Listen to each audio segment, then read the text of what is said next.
সারা দেশে বেড়েছে শীতের তীব্রতা, ঘন কুয়াশা ও হিমেল হাওয়ায় বেড়েছে ভোগান্তি। উত্তরের অনেক জেলায় 2 থেকে 3 দিন ধরে দেখা মিলছে না সূর্যের।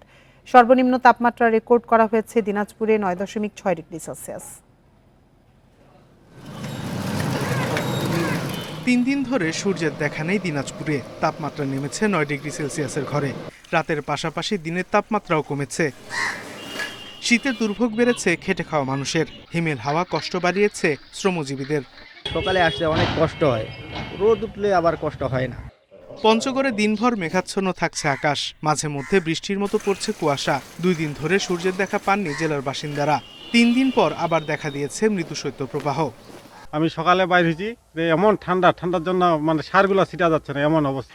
চুয়াডাঙ্গায় তাপমাত্রা শৈত্যপ্রবাহের পর্যায়ে না নামলেও অনুভূত হচ্ছে তীব্র শীত। কুয়াশার সঙ্গে হিমেল হাওয়া বাড়িয়েছে ভোগান্তি।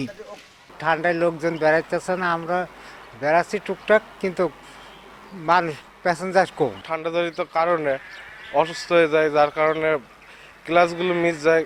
ভার্সিটির বিভিন্ন কার্যক্রম থেকে আমরা ব্যাহত হয়ে থাকি। মেহেরপুর, নাটোর, রংপুর, ঠাকুরগাঁও সহ বিভিন্ন জেলায় দিনের অনেক বেলা পর্যন্ত থাকছে ঘন কুয়াশা। এদিকে কুয়াশার কারণে পাটুরিয়া, দৌলতিয়া ও আরিচা কাজিরহাট নৌ রুটে ব্যাহত হচ্ছে ফেরি চলাচল।